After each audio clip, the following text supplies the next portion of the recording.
Thank you for joining us today. My name is Steve Wolfenbarger, and I'm the Education Manager for AHOA. As we continue our series on the impact of the hospitality industry due to COVID-19, we are happy to have an industry expert that many of you have already know and have worked with, Tarun Kapoor, Managing Director of Kapoor and Kapoor Hospitality. Today is the second part of his 5-part series on I Want to Win the Ball Game. Today, we will discuss what it takes to build and sustain a high-performance culture within your hotel and how to get your staff to buy in to the new paradigm of hotel excellence. Now, before beginning, we ask that you please take notice of the following disclaimer for all of those listening to this presentation. There will be a Q&A available at the end of the presentation. For any questions that you may have, please type them into the questions section.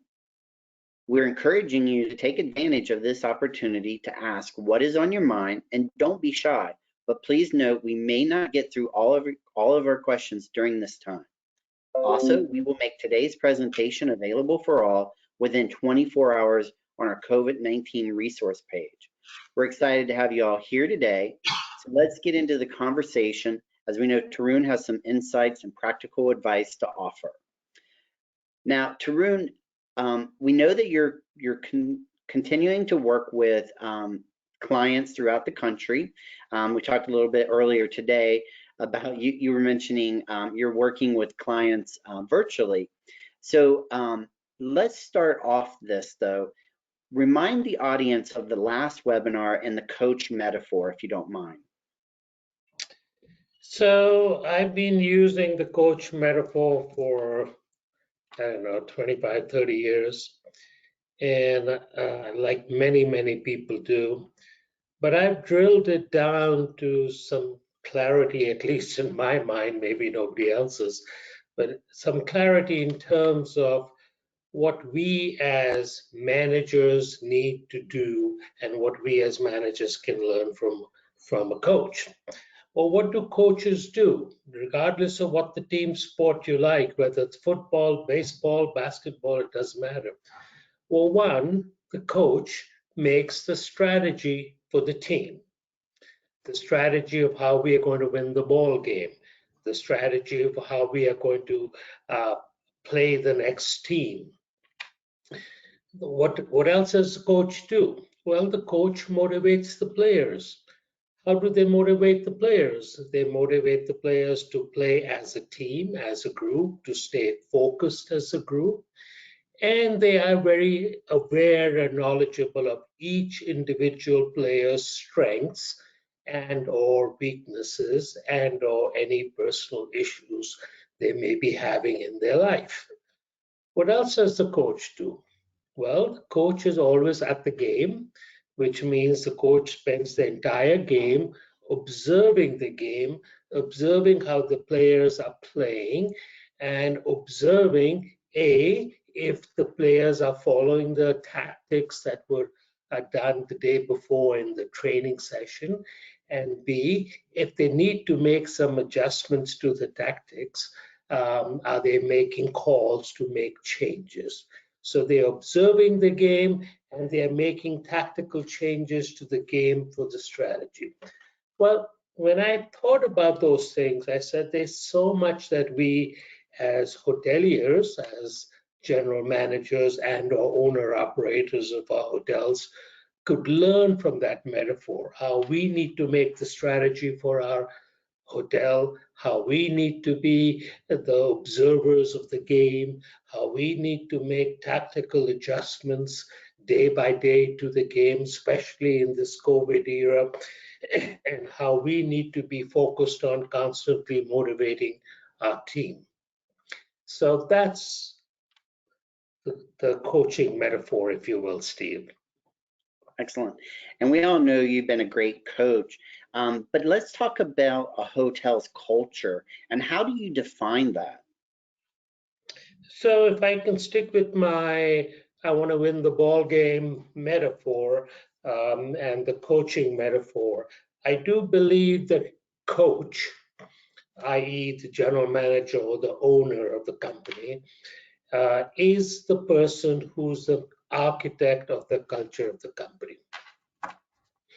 Now, I think that's a fairly fancy way of putting things. Some would argue it's not tangible, but I think it is very tangible because there isn't a hotel I go into there as a customer.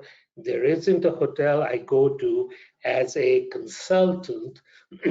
And within a matter of 10, 15 minutes, especially as a consultant, where I can get the vibe, if you will, in the hotel to see how this team of people are behaving and what the culture of the hotel is.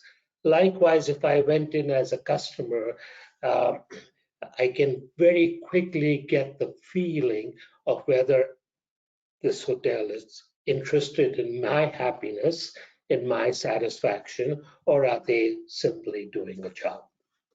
So I think culture is one of those things that is insidious. It is there. It is there all the time. It is evolving. It is changing. It is becoming. So the question is, do I design the culture? Do I control the culture? Do I influence the culture? Or do I let the culture become or just evolve? And when I just let it evolve, then the different people who are working in the hotel, the different customers who are coming into the hotel, their behaviors, if you will, are naturally influencing the culture and changing the culture. So the culture keeps adjusting and manipulating if I am not coordinating it, directing it, controlling it, designing it, and making sure that all my people are following it. So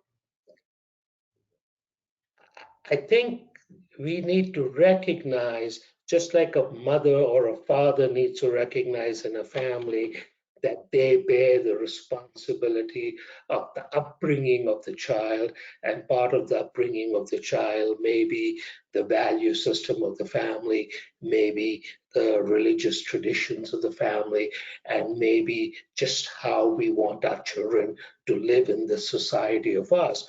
And as we all know, and we all have friends and family friends, each family that we know is a little different than ours because that mother and father has influenced that culture. So the question really comes down to is, should I be responsible for the culture of my hotel? And you know what I'm going to say. Of course, you are responsible. Even if you do nothing, you are responsible by not doing anything. So, Steve, I don't know if that sort of set the stage in terms of answering your opening question. But what I want to jump into very quickly is this idea of culture evolves. Culture is organic. It will keep changing. So if I hired uh, some angry employees or just angry human being, well, that anger will start to influence my culture of my department or my hotel, and will slowly start to impact other people's behavior. If I hire some happy people, some friendly people, some caring people, some warm people, well, excuse me, they will slowly start to evolve and impact everybody around them, as we all do. So we have to be clear in our minds what the culture is. So let me give you some examples. If we want to have a hotel where we are service oriented, we are guest centric, we are focused on making our customer happy.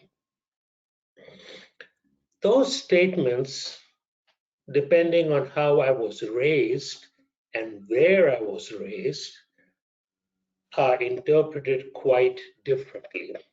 It's possible if I grew up in a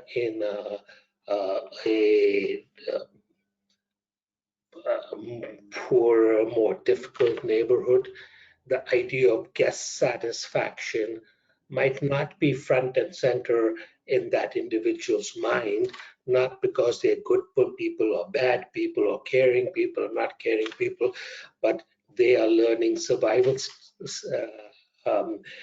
ways, and they are literally in the survival strategies on the street would be, I take care of myself before I can take care of a customer. So I think it is clear in our selection process, do we hire people who share the values of the business? And if we can hire people who share the values of the business, then perpetuating the value system of the hotel becomes easier. So let's stop and think about that for a moment. How often, when I'm selecting employees, when I'm interviewing employees, am I actually asking some value-based questions? As opposed to saying, do you know how to clean a room? Or do you know how to check a customer in? Or do you know my on-queue system or my FOSSI system? Do you actually share my values? Which means, am I asking questions that let me know that this individual actually is somebody who's guest sensitive or peer, fellow associate sensitive? So the first question is, what are the values of your hotel?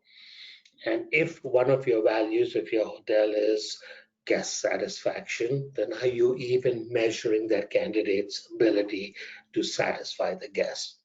The second piece, and I think almost in some ways more important than just the value piece, is whatever customs and traditions that we have in our hotel, those customs and traditions become the culture. Customs and traditions have a direct impact over the culture of the hotel.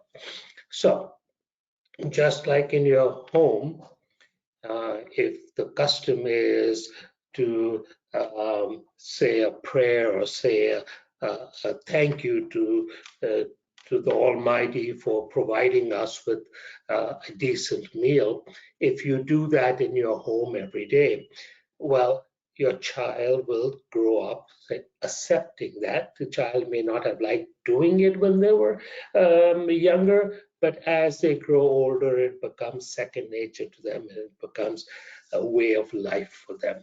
So the same thing is, what traditions do you have? What customs do you have in your hotel? So let me give you an example. If you post a work schedule, simply post a work schedule that says, Tarun, you're going to be working next Monday from 7 a.m. to 3 p.m. And Steve, you're going to be working from 7 a.m. to 11 a.m. And Kristen, you're going to be working from 7 a.m. to 2 p.m. Well, look what I just did. I said, Tarun starts at 7, works till 3. Steve starts at 7, works till 11. Kristen starts at 7 and works till 2. Now, why did I make that schedule? Well, I made that schedule because I only need so many hours. So Steve got stuck with fewer hours, and Kristen got stuck with a few more hours, and Tarun got stuck with a few more hours. And all of a sudden, employees are going in their mind, conjuring up negative images and saying, well, the boss likes Tarun, or the boss doesn't like Tarun, and that's why he's getting better hours or worse hours.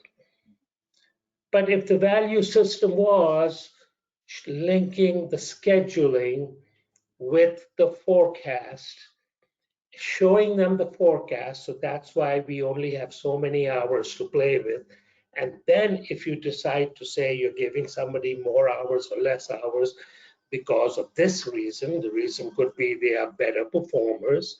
The reason could be that they are available every Monday, as the case may be.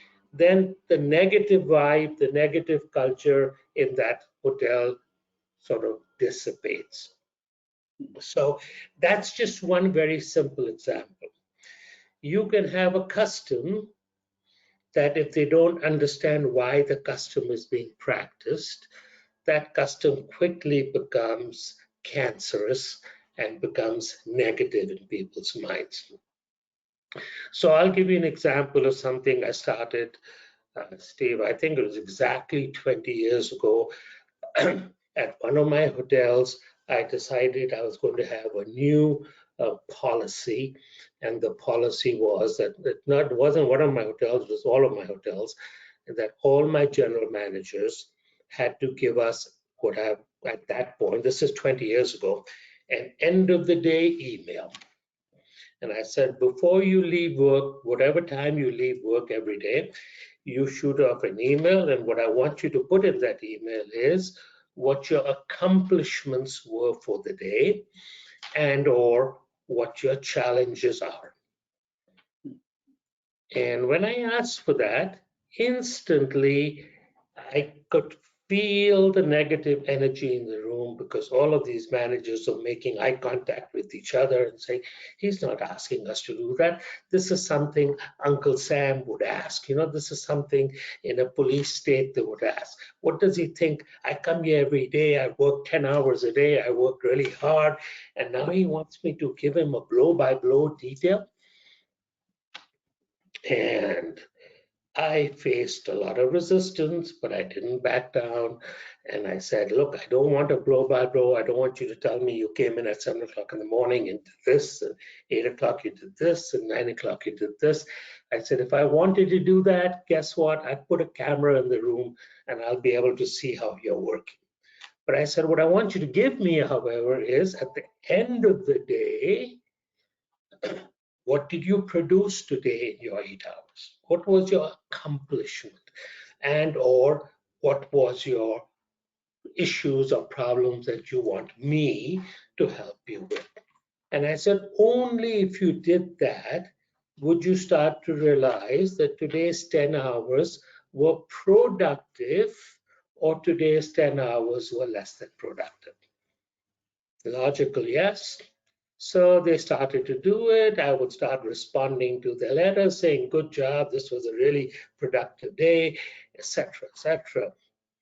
And it became second nature to them. One of my general managers, sharp young man, leaves, got a better job, better salary, goes to another company. And 3 months later, he drops me a note. I thought he left me because he didn't like working for me. He drops me an email and he said, I just want you to know that I didn't like that end of the day email that you did, but now I miss it. I said, why did you miss it? He says, because when you shared the email, and I used to make them not only send it to me, but send it to their fellow peers. I said, when I got everybody's emails, I was in the loop. I was in the know of what my peers are doing, what's happening in the company, and in my current job, I'm all alone. I don't know what's happening. That simple custom now, I would say, well over 100 companies who have worked with me are practicing in varying levels of intensity. But you know what's interesting? Old employees who were asked to make a change might have begrudged it, but every new GM who came and started to work for us and said, okay, when I work for you, I have to do an end of the day email, never begrudged it, and it just became the norm for that company. So that custom became a salient part of the transparency that I wanted to create and the accountability that I wanted to create. But it took about a year for the managers, the GMs, to understand that and actually expect it from their department heads down to the next level. So I insidiously created a culture of accountability. You can do the exact same thing with employee recognition, right? So if you have a good employee, if I had a good employee and I rewarded the good employee, nobody would know why I rewarded the good employee and they would begrudge me.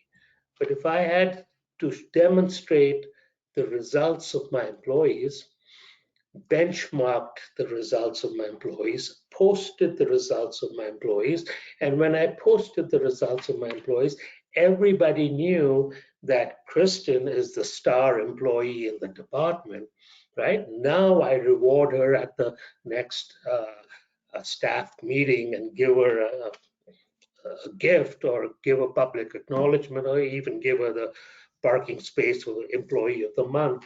Now all of a sudden, people understand that there's a culture of recognition in my company. So there's a variety of, if you will, customs and traditions that you can ingratiate into your business and actually design the culture you want with your team. I said a lot, Steve. I don't know if you want me to pause and have you asked a question, or should I keep going? Well, I think these are great ideas. And I also say Kristen is always the better employee of the two of us. So, I know that. Yes. I like how you talk about culture and how it evolves, and it's always learning from the top and from the bottom. So it's everyone's adding to that. Can you share some best practices of how you have implemented some of these changes into the culture of your organization, and how you maybe listened to some employees and implemented their changes? So I'll take your this employee input piece first. So a very common practice in many companies, from the top 20 Fortune 20 companies to smaller companies, a very common practice is one that's called skip level meetings. And what skip level meeting simply means is that I skip one level of the hierarchy and take them out and meet with the lower level. So if I'm the general manager of the hotel, I would have a skip level meeting with my housekeeping team without the housekeeper. Now think about that for a moment. If you started that today, cold turkey, your housekeeper would think that you are being nasty, you are not including them, you are excluding them, and maybe you're trying to get rid of them. But suppose that wasn't your motivation. Suppose your motivation simply was, I want to understand how my staff feels, and by them giving them a forum to speak openly without their boss in the room. That's the intent. So the first meeting, my housekeeper will feel threatened. The second meeting may be less threatened because I didn't do anything bad. And by the third or fourth meeting, they'll say, oh, this is a way of that. Now, in the skip level meeting, if you have an honest conversation, you are going to have employees giving you suggestions, that value added suggestions that you can actually implement and demonstrate to them that you implement. Now imagine if you did take an employee's suggestion, whatever that suggestion may have been. That suggestion may have been a recognition, employee recognition suggestion. The suggestion may have been a cost-cutting suggestion, right? So imagine if I had a cost-cutting suggestion to you, said, if you did this way, you could probably save some money. Now the question is, what do I do with that? First of all, you don't want to ask my opinion if you're not willing to listen to it, and you have to let me know whether you're actually going to use it or not. It's okay sometimes to say that's a good suggestion, but at this point, I don't think it's practical at our hotel. But if you're going to use it, then you have to give me credit for it, because this employee suggested it. So this is almost like saying, Steve, I'll be nice to you this time. Steve makes the best brownies. So this is Steve's brownie recipe that we are going to use, right? So giving Steve the acknowledgement for the brownie recipe is giving him credit. It doesn't have to be a money credit. It doesn't have to be anything tangible, but it's creating a culture of inclusion and a culture of recognition and a culture of gratitude. And we all impact the success of the hotel. So, Steve, that's just one example, the example of skip level meetings. But let's fast forward to another example. Many of you listening possibly do newsletters if you have more than one hotel. If you have 5, 6, 7 hotels, do a newsletter. Well, what does it take to write a newsletter?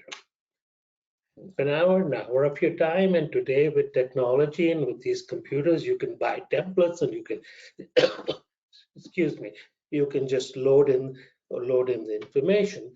Well, in that newsletter, if you said it is Tarun's birthday on November 17th, well, every employee in the company will get to know it's Tarun's birthday on November 17th. Now imagine if you were using some kind of time and attendance system, and imagine if in the time and attendance system on my hotel, you could flash up November 17th, Tarun's birthday. Now imagine the 14 other people who are working with me at the hotel, every last one of them is going to feel the need to wish me for my birthday. It costs me this much, absolutely this much. But the technology that I'm already using allows me to do this. So even if you don't want to do a newsletter, but doing a newsletter and talking about Steve's brownie is the kind of recognition that Steve wants. So those were some very disparate examples. We started in our company, and many, many companies do, financial review meetings, which are basically monthly, the general managers presenting their financial profit and loss statement for the month and sharing that. Now, I did in my company publicly. What I meant by that is all the general managers heard each other's presentations. I even put up a sheet that said the number 1 profitable hotel was this one, and then number 10 was this one, so everybody could see where they fit into that. Now, there's a lot of time wasted for that, because when Steve did his presentation, Steve took his 45 minutes, and when Kristen did a presentation, she took a 45 minutes. You got 10 hotels. Well, that's a lot of time that goes. But can you imagine if it's done right, how these 10 people are feeling about what they're doing to our company and making it successful, and or if the reverse was true and we were talking about profit and loss during COVID and they actually saw the loss? How many of your GMs actually see the loss?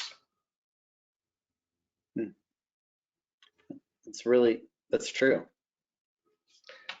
So there's a lot of stuff that I think we can do. If you follow any of the readings produced by SHRM, the Society for Human Resource Management, a lot of the best practices are already out there. We sometimes don't pay much credence to them because, well, the big boys can do it, we can't do it. And I don't think so. I think you can do it even at a smaller level.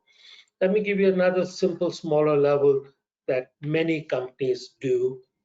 We are nearing Thanksgiving. Many companies go out and they go to Costco and they buy 25 turkeys. and they tell the employees that on the Monday of Thanksgiving, you will get a frozen turkey. Now, it may cost you $20 an employee, or maybe less, probably less. And you're going to say, do I really want to spend $500 right now because it's been a tough year? But can you imagine what that's going to do to that employee whose income has dropped substantially, who wants to put a Thanksgiving dinner on the dinner table and yet can't afford it? But if those are culture things, some companies do it year in or year out. Some companies do it when the boss is having a good day. Don't do it when the boss is having a good day. That doesn't impact the culture. What impacts the culture is consistently practicing the customs and traditions and consistently explaining the customs and traditions. Interesting. That's Well, how you create culture. no, these are great. I really appreciate this. We do have some questions for you, if you don't mind. The first one, it's not actually a question, it's a compliment to you. It says, I want to thank you personally for all the information you provide. Thank you so much. So I thought I would share that with you. My pleasure. Thank you. The second question that came in was, amongst COVID, how do you set a positive culture along with safety protocols? Oh, I think that's a very powerful question. So I think if you're going to make, let's say I'm your line employee, I'm your employee. If you're going to make me do more tasks, then you're just adding on to, if you will, the negative side of the seesaw of my job. So I think this should, the COVID piece should be, it's about my health and my safety, not because you are making me do it. So I think if this whole idea was, it's just like mom telling me to, wear a mask before you go out. Well, I'm going to begrudge mom for telling me to do that, right? So somehow mom has to change this demand of put on a mask by saying, making me feel that I want to put on a mask, right? So the safety mechanisms first have to be about your safety,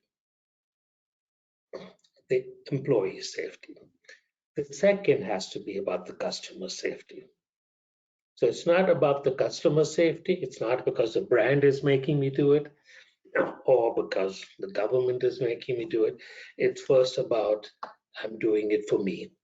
So you really have to turn that piece upside down and say, I am worried about my employees' safety. So this is number one. Another sort of salient thought with safety practices is if you were to have somebody infected, God forbid, if you were to have somebody infected, be it a guest or be it an employee, well, what are you going to do?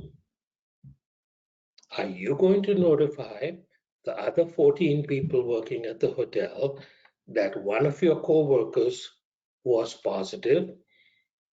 And what responsibility do you bear in terms of getting these 14 other people tested at minimum? Leave alone if you had to put them all on quarantine, what would happen to your business?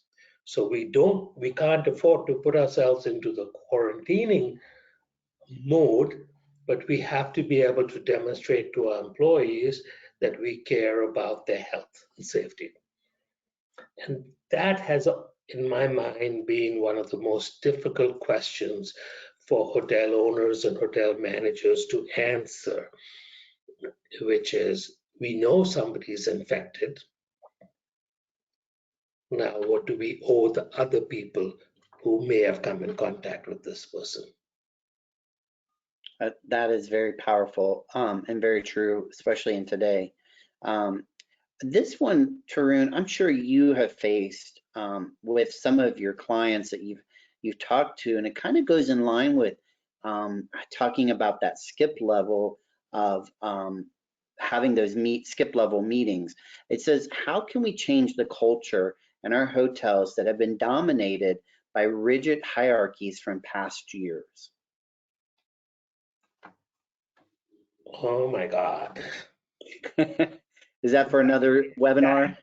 that's such a loaded question. I mean, it's a powerful question. I don't mean loaded in a negative way, because we are all bound by custom. So the purpose of doing a skip level meeting is to say you can speak openly. Yeah.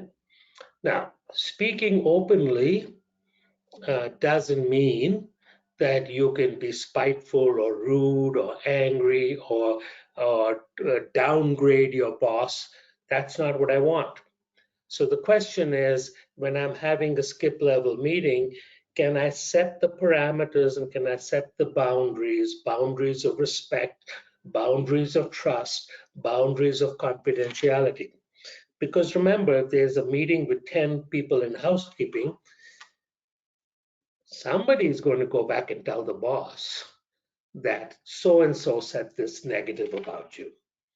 So we have to make sure, sort of like, I hate to even use this example, but sort of like a psychologist would do, if there was a family counseling session or a husband-wife counseling session, when one party starts to get nasty, the counselor cuts the conversation and says, no, no, no, tell us how you feel, don't tell us what the other person did. So we have to set those kinds of communication boundaries, saying, this meeting is to hear how you feel. This meeting is to hear your suggestion. This meeting is not about how bad that other person was or how bad the boss was. So this isn't about how do I fix the boss meeting. This meeting is how do you get a place at the table and how do you get to opine your thoughts, your feelings. I think that's very wise. The next question, Tarun, that came in is about Gen Xers, and we know this is a huge population in the labor force right now. It says this generation doesn't seem to be about productivity without being incentivized. How would we create a culture to keep employee loyalty among this generation? I wish you had attended one of our last round of seminars where we talked about performance-based incentives. So, first of all, I think incentives don't work randomly. In other words, off and on incentives don't work. Either you create a culture in your company where you incentivize performance, which means you have to incentivize incremental performance, which means I have to perform at the level at which you've hired me to perform, and only if I go above it will you incentivize me. So first of all, if you're going to use incentives, whether it's young or old, it doesn't matter. Gen X, Gen Y, Gen Z, it doesn't matter. It's a matter of what are our parameters of how we incentivize. Now, let's get back to the youth. I think if you want incentives to work, they have to be transparent. What do I mean by transparent? Everybody has to see what it's going to take to make an incentive, and everybody has to see which 1, 2, 3, 4 individuals earn the incentive. So we have to see the result. We have to see the fact that Steve got it, but Kristen didn't get it. And Steve got it because this was Steve's incremental performance. If you do that, I would argue even my generation, I don't care how lethargic they might be, even they have a chance to wake up and say, why can't I keep up with the youth? Because that's a tangible take. Did I answer the question, Steve? I think you did. I think, and you're right. It's definitely something to consider, and I think people should listen to your previous webinars because I think that would really offer a lot of guidance on incentives. So, well, Tarun, those are all the questions that we have at this time that have come through. So we want to thank you guys, thank you and Kapoor Hospitality for providing another excellent webinar and the guidance that you give to our members. We really appreciate it. We also want to thank everyone who joined us today. We recommend that you tune in on Wednesday, December the 2nd at 3 p.m.